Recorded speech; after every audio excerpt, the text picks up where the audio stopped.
আসামি নির্দোষ সেটাই বলছে, তারা এই ঘটনার সাথে জড়িত না, তাই না।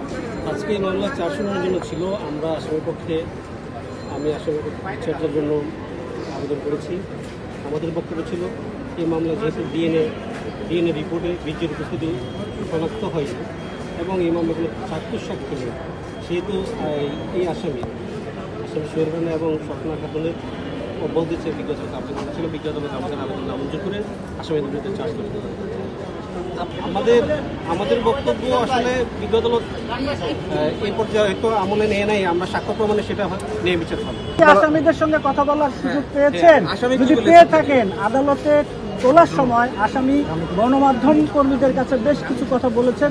এর মধ্যে একটি ছিল 2 লক্ষ টাকা খেয়ে পুলিশ ডলার নামে একজন এই মামলায় প্রধান অভিযুক্ত ছিলেন, তাকে অব্যাহতি দিয়ে তাকে ফাঁসানো হয়েছে। এ বিষয়ে কোনো কথা হচ্ছে? আসামিরা আমার কাছে এই ধরনের কোনো বক্তব্য নেই, হয়তো আপনাদের কাছে বলছি কিনা আমি জানি না। আপনি কি কথা বলেছেন? আসামি নির্দোষ সেটাই বলছে, তারা এই ঘটনার সাথে জড়িত না, তাই না। আসামি 164 বিষয়ে যেটা বলছে সেটা তো বিজ্ঞ আদালতে সেটা দিয়েছে।